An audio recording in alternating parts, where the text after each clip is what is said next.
Hello and welcome to a Lunch and Learn on test automation analysis.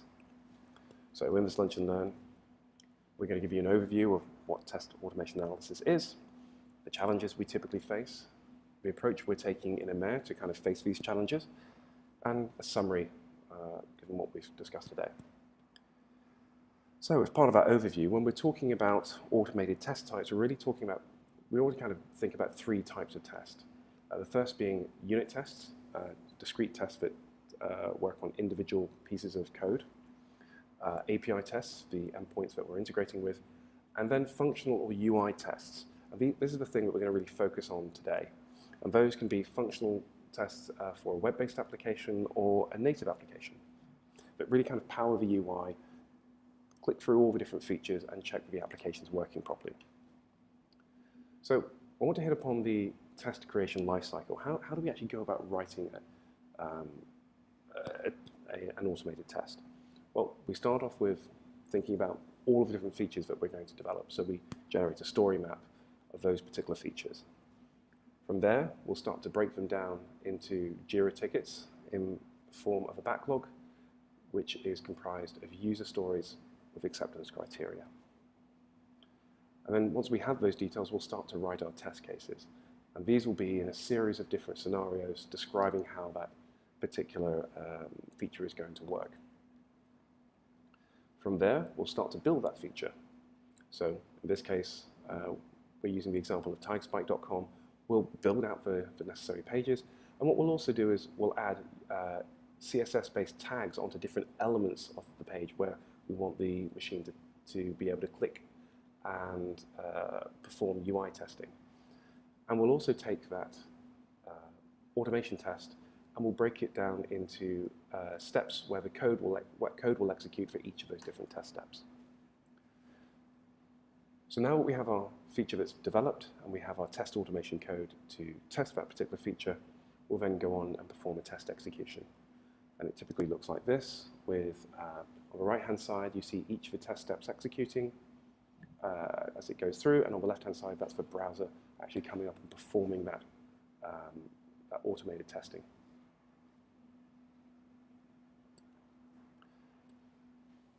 So how do we go from having built all that code out, developing an individual feature, and getting that feature onto a live server? So the developer will develop the feature and then check it by running the feature test, which passes. They'll then go on and deploy that feature onto QA. And on the QA environment, we'll not only run that feature test, but all the different feature tests for all the different features that we've developed up until this point to make sure that this new code we've introduced hasn't broke anything that already existed. We'll then deploy the code up to UAT and again run all of the automated tests that we have up until this point. The client will also perform their own testing on UAT to make sure the application is working as expected. And then when that's finished, we'll deploy to production, to live. And there we'll run what we call a smoke test automation test suite. It's not going to be all of the different tests that we've necessarily run on UAT, and that's because some of our tests, automated tests, they'll have, in order to test various different features, they might have to insert test data into a database, run their automated test, and then remove that test data. And that's not necessarily something we want to do on production. So we're talking about test automation analysis. So what is that? What is the analysis? Well, it's analyzing the outputs of these different test executions. What happened? And we're doing that with a particular set of goals. We want to understand, are the tests that we have effective? Do they highlight issues in the code, or do they constantly fail? Do they give us false positives? Are they giving us fast and actionable feedback? Do they take a long time to execute? Am I sitting around waiting a long time? When I get the results back, can I act upon them? And are they providing us the right coverage? Are they testing the things that we need to be tested? So the challenges we have when kind of performing this analysis are as follows. We have to triage the test failures. So let's say I'm a developer, I've run my feature test, and I promote my code to QA, and then a regression test is performed, and I see a test failure. Now, what could have caused that test failure? Well, it could have been an application defect. That's what we expect to happen when a test fails. but it also could be a false positive. And false positives are triggered by a few different things. One might be a change to the application's UI code. I may have changed the way, or a button, or an image, or something that I'm testing. I may have changed the tag that it uses. I may have changed the way that it's laid out. And the automated test can't find or access the thing that it needs in order to run the test. There could be a defect in the UI automation code itself. I could have not written the code properly. And there might be a system issue. There might be something where the actual application can't connect to the database due to a network issue, or I can't connect to the web server due to a network issue. And it's not really about the automation code or even the application being coded incorrectly. On top of that, one of the other challenges is providing traceability from the failures that we see through to the actual defects. So when a defect occurs, you want to be able to raise a JIRA ticket so that we can then go on and fix that defect. What we want that to be able to do is automatically generate these tickets when appropriate, but only in the case of test failures. We want to make sure that these tickets include an execution log and a stack trace so we can easily find out where things went wrong. Preferably, we also want to see a screenshot of that failure so we can see what was the system seeing when this error occurred. And we want to link back to the original test failure so we have that full traceability back to the issue as it occurred. The other issue or challenge is around tracking the test execution time. We want to see how each of our different sets of test executions or different types of test suites perform. So, are they taking a long time? Are they taking a short time? Are they taking too long to give us that actionable feedback? Do we need to think about strategies to make them shorter? Are we exhaustively testing? So we need to be able to understand how long these things are taking. And then we need to understand how big the test suite size is getting.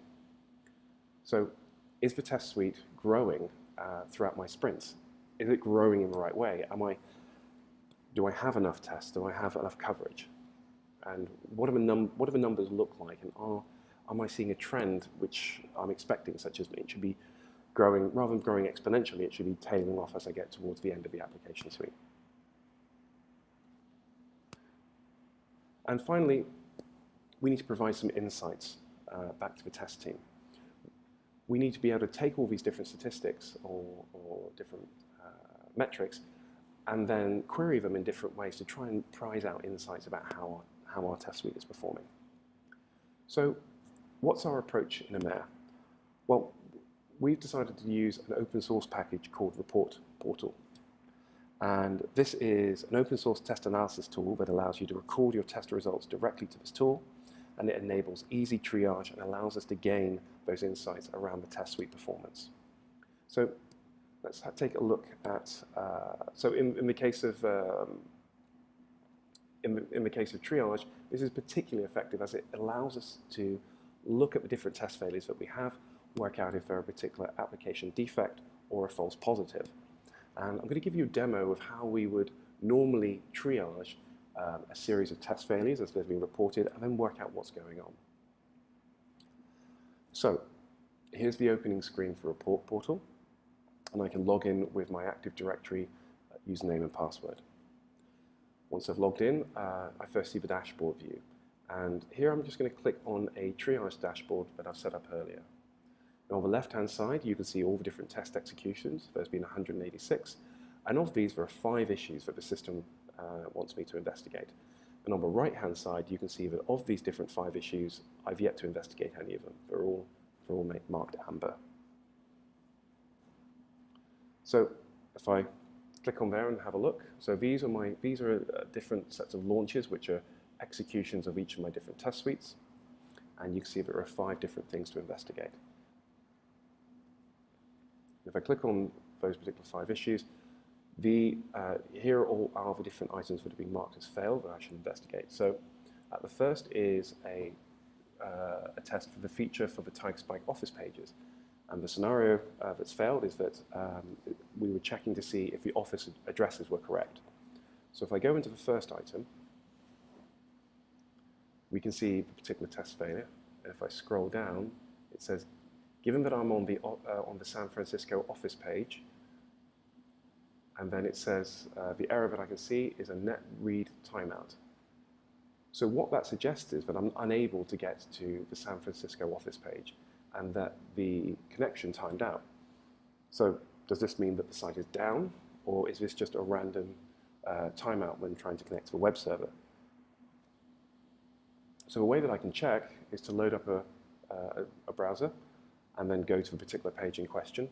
And I can see that actually the page is loading fine. So this looks like it's a simple system error where I was unable to connect to a web server when executing that test. So if I go back, what I can do is I can go and categorize this particular test failure, and I can select a defect type. So here, the types I have are product bug, an automation bug, a system issue, or no defect whatsoever. Now, whilst I don't think there's a defect, I want to log the fact that I had a network timeout issue. So I'm going to select that item there, and I'm going to save it. Now, if I go back to my list of the different launches, test executions, I can see that I've successfully categorized this launch as having one system issue, and I've got 4 items left to investigate. Now, if I go to my dashboard and click on the triage dashboard, there are now 4 issues remaining, and I've investigated 1 issue, so 20% of them. So let's go and look at the other issues. So here I have another failure under the TigerSpike Offices feature. And again, it's that another office address has been marked as incorrect. So let's go and take a look.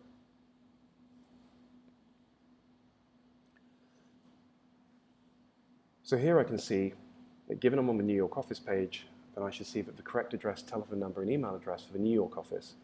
And the error it's stating is that it couldn't find the first line of the address for the New York office. So it looks like there might be an error. So what I can do is I can go and look at the screenshot of the error as it was recorded. And when I look at the screenshot, I can see that, that's actually our old address. It's our old address in Chelsea.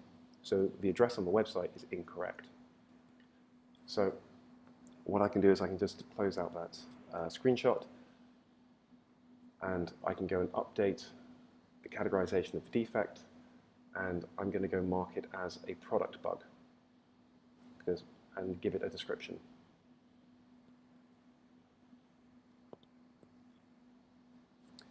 So I know that I've got an actual bug here, and I want to go and get that bug resolved. So one thing I can do here is I can post that bug automatically to Jira. So if I click on the Post Issue button and enter in a description for the bug, I can then also enter my login details for Jira in this form here, and I can post it. And if you look on the top left-hand side of the screen, you can see that there's a new defect, TAA51, that's been added in the system. So if I go and click on that particular item, then I can load up the Jira ticket. And you see it's created a Jira ticket. It's got a link back to the original defect in Report Portal to provide that traceability. And it's got some comments about the defect that it's found and a test execution log. Now I'm also just going to go and update this ticket with a few more details of what should actually be, what reported issue is and what the actual result should be. So here I've got the steps to reproduce, the expected result, and the actual result. And if I scroll to the bottom, you can see the text execution log. What you can also see is the screenshot from the original test execution as well.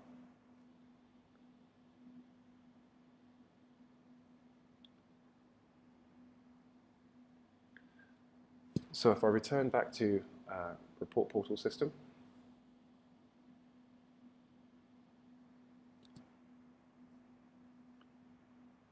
and then go back to the launches,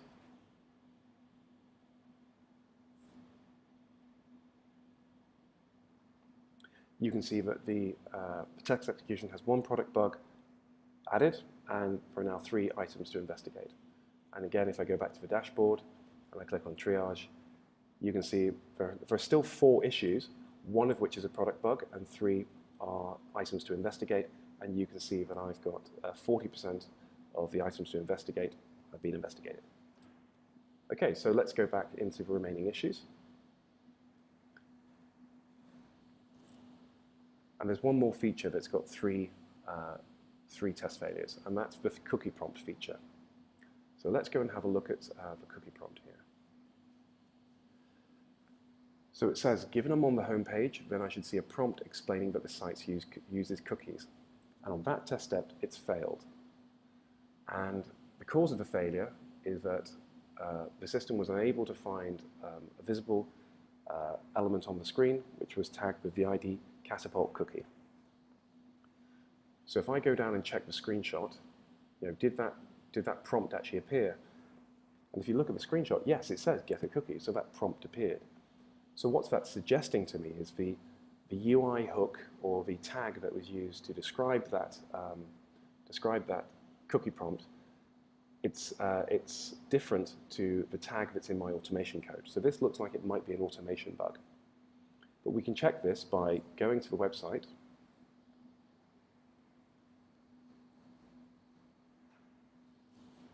And we can take a look at this particular element and inspect it. And we can see actually the tag that we're using here is different to the one in my automation code. It says catapult cookie bar. So that suggests that my automation test code is incorrect. So if I scroll up, I can categorize this as an incorrect selector.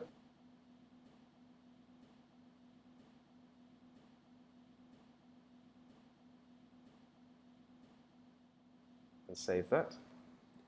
And I can also post this issue to Jira.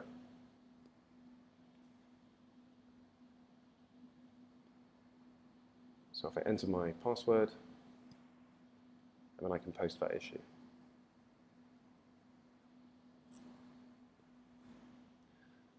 And that way our automation engineers will know that they've got to correct and update that automation code. So if I go back to the launches, you can see that I have one automation bug which is marked as being an incorrect selector. Now, the thing is, I have two other items in to investigate still, but they're all similar features. They're all based on the cookie prompt, which means the fact that that selector is broken means that these other two test steps are probably breaking for the exact same reason. So if I go into one of them, I can see, yep, that selector is also incorrect here. Now, I've already raised a bug for this particular item and categorized it, and I've already posted an issue into Jira. One thing that the system can do is it can work out where you've already categorized a previous failure, and it can then go and automatically categorize other similar failures for you. So I clicked on Match Issues and Launch. It'll start to perform that analysis. And then if I go and look at the launches,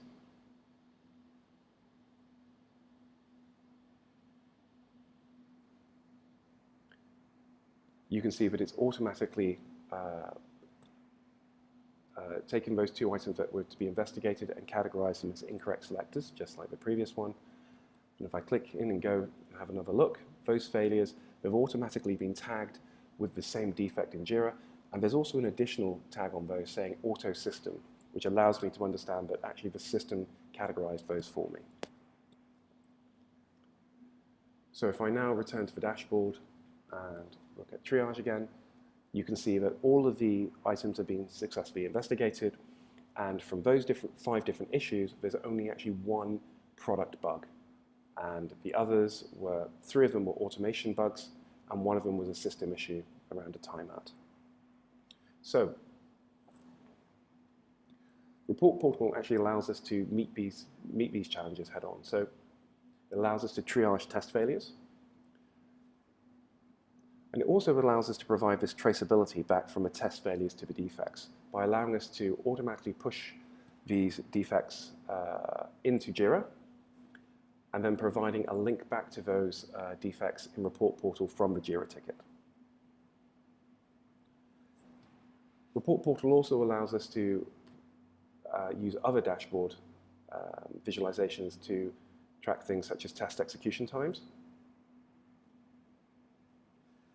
And it also allows us, provides us with a visualization for the test suite size. So as the test suite grows, we'll be able to look at the trends.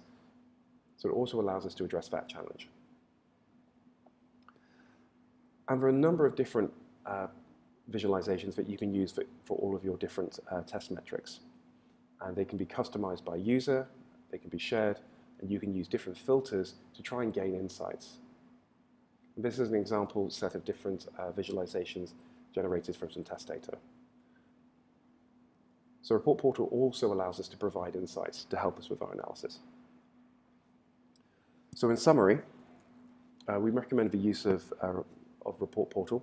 It enables our teams to collaborate on this failure triage, to work as a team, to siphon off these different tasks across different team members. It reduces our rework by allowing us to push these defects directly into JIRA once they've been categorized. It provides some automatic failure analysis using machine learning.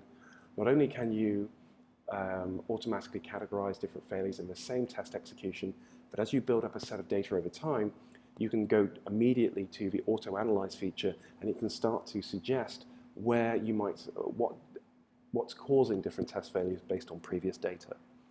It can provide you with trend insights to help you with that analysis. You can see various different trends over time, and again, you have these customizable and shareable dashboards. So different team members can use those dashboards and use those visualizations to find different insights and then share them with the rest of the team.